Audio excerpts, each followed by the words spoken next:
சட்டமன்ற தேர்தலை முன்னிட்டு அமைப்பு சாரா தொழிலை செய்து வரும் தொழிலாளர்களின் பிரச்சினைகளை தொடர்ந்து பொது சமூகத்தின் பார்வைக்கு கொண்டு வருகிறது புதிய தலைமுறை. அந்த வகையில் சுமை தூக்கும் தொழிலாளர்களின் பிரச்சினைகளையும் அவர்கள் எதிர்பார்க்கும் தீர்வுகளையும் அரியணை ஏறுமா என்சொல் பகுதியில் பார்க்கலாம்.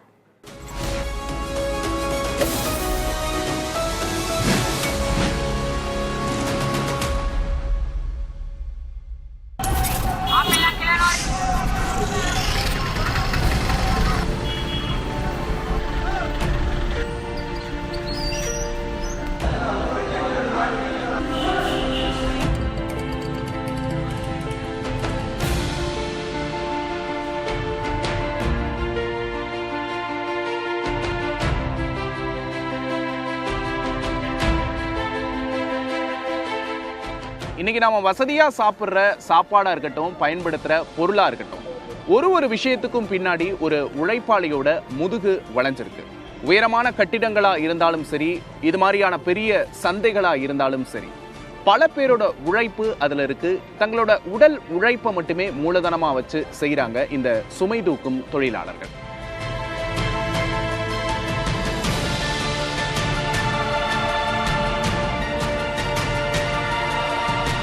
அடுத்தவங்களோட பாரத்தை சுமந்து தங்களோட வாழ்க்கையோட பாரத்தை குறைக்க போராடுற இவங்க வாழ்க்கையில இருக்கிற வழிகளையும் இவங்க வாழ்விலையும் இன்னைக்கு நாம கேட்டு தெரிஞ்சுக்க போறோம்.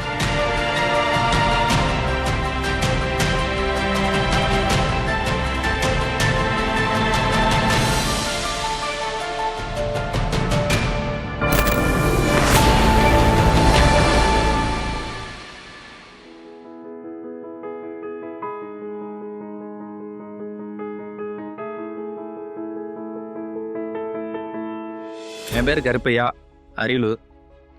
லோடு மீன் வேலை தான் செய்கிறோம். குடும்ப சூழ்நிலைக்கு தான் இங்கே வந்து வேலை செய்யணும். சின்ன பிள்ளையிலேருந்து 15 வயசுலேருந்து இங்கே தான் இருக்கேன், மார்க்கெட்டில் தான். இதுதான் எங்கள் வேலை.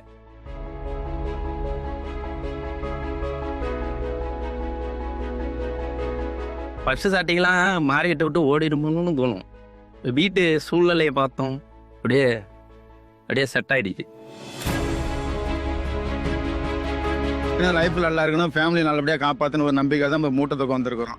ஆனால் இதை வச்சு லாஸ்ட் வரைக்கும் ஓடுமா எங்களுக்கு தெரிய நம்பிக்கை இல்லை. ஆனால் ஊரோட போய் செட்டில் ஆக முடியாது. ஊர்லேயும் ஒரு விவசாயம் பார்க்கணும்னா அங்கே வரைச்சி வருமான பூமி தான். மழை வசதி பஞ்சா விவசாயம் விளையும். இப்போ அங்கேயும் அதுவும் கிடையாது.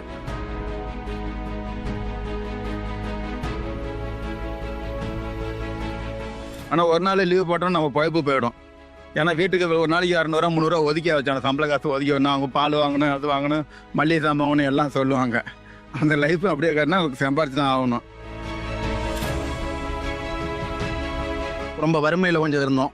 படித்தேன், 10வது வரைக்கும் படிச்சிருக்கேன். அதுக்கு மேலே படிக்க இப்போ சூழ்நிலை இல்லை. மார்க்கெட் வந்து 2011 வந்தேன். மூட்டை தூக்குற வச்ச வேலை தான் செஞ்சுக்கிட்டு இருக்கேன். குடும்பத்தில் யார் பையன் 2 பையனில் ஒரு பையன் ஹார்ட் அட்டாக்கில் இறந்துட்டாப்ல. அதனால் சமாளிக்க முடியல. அதனால் நான் ஓடி தான் பாடுபட்டு பிழைக்கணும் ஐயா. கஷ்டங்களில் 3 ஆப்ரேஷன் பண்ணிட்டு ஐயா. ஏன்னா அந்த கஷ்டத்தில் தான் நான் இந்த மூட்டை ஊற்றி செய்திருக்கிறேன்.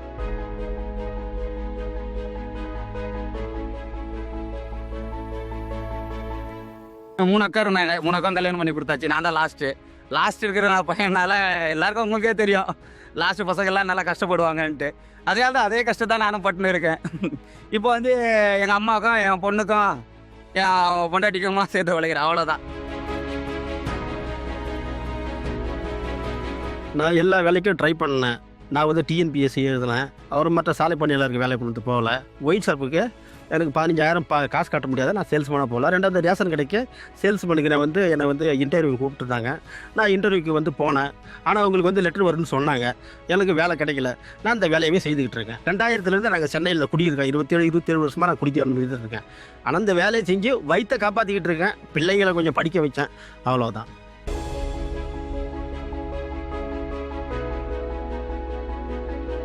நான் வந்து எம்ஏ முடிச்சிருக்கேன். எம்ஏ முடிச்சுட்டு தான் இங்கே வேலை போகிறேன். முதல்ல மூட்டை போடும்போது ரொம்ப கஷ்டமாக இருந்துச்சு. மூட்டையை போய் போடும்போதெல்லாம் ரொம்ப பெயினர். ஏன்னா ஃபஸ்ட் டைம் அப்போ தான் மூட்டை தூக்கம் வந்தேன். மூட்டை தூக்கிட்டு போயிட்டே இருப்பேன். ஆனால் ஒரு கண்ணுல தெரியலாம், ஆட்டோமேட்டிக்காக கண்டு கலங்கி அழுதுகிட்டே போயிருக்கேன். நான் போயிட்டு கடையை கண்டுபிடிச்சி தேடி. ஆனால் ரொம்ப கஷ்டமான சுச்சுவேஷன்.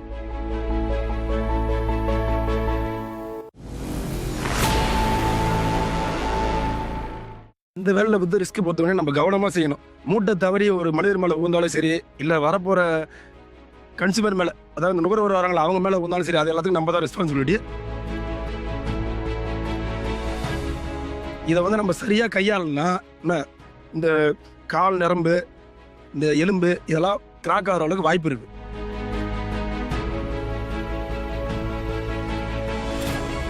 அதிகமாக வந்து மூட்டை தூக்கிட்டு போகிறது, லாங் போகிறதெல்லாம் ரொம்ப கஷ்டம். மீன்பாடி வந்து அதிகமாக டிராஃபிக் தான் அதிகமாக இருக்கும் மார்க்கெட்டை பொறுத்தளவுக்கு. இவச்சம் வந்து வெயிட் ஓவராக தூக்கிட்டு இருக்கிறதுனால ஒரு குறிப்பிட்ட வயசு மேலே எலும்பு தேய்மானம் அதிகமாகும்.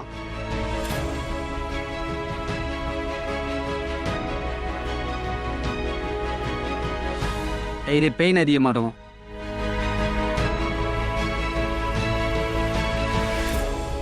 மழை டைமில் கால் வைக்க இடம் இருக்காது. அந்த டைமில் கொஞ்சம் ஜாக்கிரதையாக வேலை செய்யணும். கொஞ்சம் நிதானம் தவறுனதுன்னா நம்ம பைப்பு அவ்வளோதான். இந்த கரண்ட் பாக்ஸ் இருக்குங்கள்ல, அந்த லைனெல்லாம் வந்து பாக்ஸு ஒரு இடத்துல சாஞ்சி கிடக்கு. அதெல்லாம் நிமித்தில் புகார் பண்ணி வைட்டோம். அது அப்படியே தான் கிடக்குது அங்கேயும். அதெல்லாம் சரிப்படுத்தணும். முதலாளிமார்கள் வந்து இப்போ கூலிக்காரங்களாவே பார்க்குறாங்க. சரி வாப்பா போப்பாங்கிறதுக்கு வேலை இல்லாட்டா இப்போ வா அப்படின்னு தான் பேசுகிறாங்க. அவன் கடையிலே வேலை செஞ்சாலும் நம்ம வெளியில் வேலை செஞ்சாலும் அந்த மரியாதை குறைவு தான்.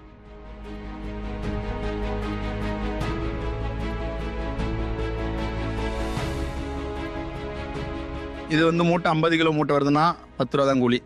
அதே மூட்டை 80 கிலோ வந்தாலும் அதுக்கு 10 ரூபா தான் கூலி அப்படிங்கிற முறையில் இருக்குது. ஒரு சரியான நிர்வாகம் இல்லைங்க. அது முறையான நிர்வாகம் இருந்ததுன்னா இன்றைக்கி தொழிலாளர்கள் இன்னும் பெனிபிலிட்டி எவ்வளோ கிடச்சிருக்கும். இந்த லைனில் பார்த்தா 100 பேர் மீன்பாடி வெளிமான தொழிலாளர்கள் தான். இப்போ நம்ம தமிழ்நாட்டு தொழிலாளர்களுக்கு அவ்வளோக்கான வேலை வாய்ப்புகள் குறைவு.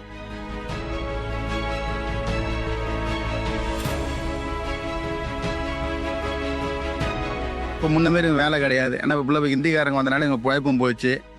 நாங்கள் 30 ரூபா வாங்கினா அவங்க 20 ரூபா வாங்க ஆரம்பிக்கிறாங்க. அச்சுறுத்தல் அதிகமாக இருக்குது. போதைப் பொருட்கள் நிறைய இங்கே உருவாயிடுச்சு. அதனால் அச்சுறுத்தல் அதிகமாக இருக்குது. நான் ஒரு 5-6 மாதத்துக்கு முன்னாடி படிக்கட்டில் மூட்டை தூக்கிட்டு இறங்கும்போது கீழே விழுந்துட்டேன். கால் எலும்பு உடஞ்சிச்சு. திரும்ப போனால் ஒரு 2 மாதம் 3 மாதம் அங்கேயே தங்கி பார்க்க வேண்டிய சூழ்நிலை. அது மாதிரிலாம் இருக்குது. எல்லாமே இருக்குது. உயிர் சேதமும் இருக்குது. எல்லாத்தையும் எதிர்கொண்டு தான் நாங்கள் இதில் பயணம் பண்ணுறோம்.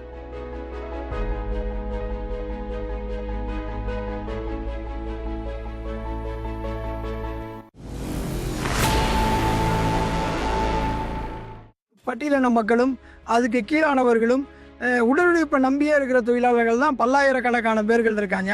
தமிழ்நாட்டில் மட்டும் குறைஞ்சபட்சம் ஒரு 3.5 லட்சத்துக்கு மேலே இந்த தொழிலில் இருக்காங்க. உங்களுக்கான குறைஞ்சபட்ச கூலி இருக்கிறது இல்லை, சமூக பாதுகாப்பு திட்டங்கள் இல்லை, ஓய்வூதியம், பென்ஷனு, கல்வி உதவி, திருமண உதவி, அப்படி எந்த ஒரு சமூக பாதுகாப்பு திட்டங்களும் இல்லாமல் இருக்கிற தொழிலாளர்கள் தான் பெரும்பகுதி. ஒன்று கேரளா போல ஒரு நல வாரியத்தை உருவாக்கணும், அடையாள அட்டை கொடுக்கறது, அந்த பகுதியில் இருக்கிற மக்களுக்கு, அங்கே இருக்கிற தொழிலாளிகளுக்கு அந்த பகுதியில் வர்ற வேலையை பிரித்து கொடுக்கறது, கூலியை வந்து அரசு தீர்மானிக்கிறது. அது இல்லாமல் இன்றைக்கி புலம்பெயர் தொழிலாளர்களால் கூலி குறைவு அப்படிங்கிற ஒரு விஷயம் வருது. அப்போ புலம்பெயர் தொழிலாளர்களோட அவங்கள வந்து அடையாளப்படுத்துறது, அவங்களுக்கான அடையாள அட்டை கொடுக்கறது, அவங்களால கூலி குறைக்கப்படுறத அரசாங்கம் வந்து கண்காணிக்கிறது, இப்படிப்பட்ட விஷயங்கள் அதுக்குள்ளே வந்து அரசாங்கம் செய்யணும்னு நம்ம நினைக்கிறோம்.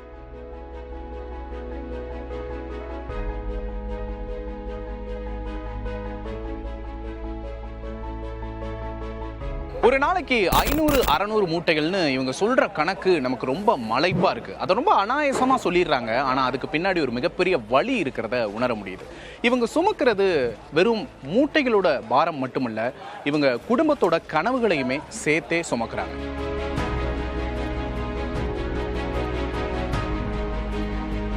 இவங்களோட சொல் அரியணை ஏறுமா? பொறுத்திருந்து பார்க்கலாம்.